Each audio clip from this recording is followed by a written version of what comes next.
ஐயா உண்டு நம்ம தெச்சனா பூமியிலே தலைமைபதிநாதனுக்கு திருக்கல்யாணம். வாங்க பார்க்கலாம் எப்படி இருக்குன்னு.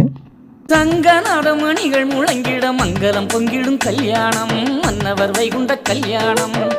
தேவ சக்திகளை ஒன்றனாக்கிடும் கல்யாணம், தெச்சனப்பதியில் கல்யாணம், சார்ந்தவரை வெற்றெடுத்த அம்மையரை ஆண்டவர் ஏற்றுக்கொள்ளும் கல்யாணம், ஆனந்த பதியில் திரு கல்யாணம்.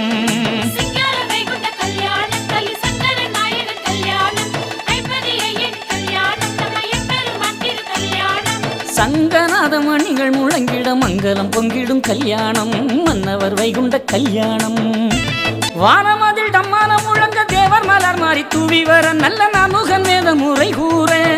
நாராயண வைகுண்ட சாமிக்கும் கன்னி மடவார் எழுவேற்கும் தெய்வ கன்னி மடவார் எழுவேற்கும்,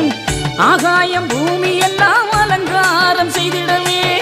அந்த முறை சூரியனும் விளக்கு ஒளி வீசிடவே, சொந்தமுள்ள சிவமதுவே பீடமாகவே சிறப்பித்த பந்தலுக்குள் கல்யாணமே, சிங்கார சுவாமி திரு கல்யாணமே.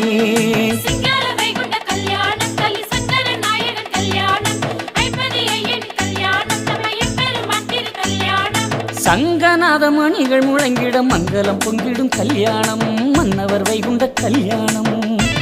தெய்வ திருப்பதியினிலே கார்த்திகையில் திரு கல்யாணம், புவி காத்திட நிகழும் கல்யாணம், சான்றவர்கள் கைபிடித்தம்மை எழுவரை ஐயாவிடம் சேர்க்க அதை அன்புடனே ஐயா ஏற்றுக்கொள்ள, தங்கனவ ரத்தின ஒளி வீசுகின்ற தாலி தன்மை தங்கமுக நாயகிக்கு திருத்தாலி சேர்த்தாரே, தருமயுகம் வாழ வந்து வாழ்த்து ஒலிக்க,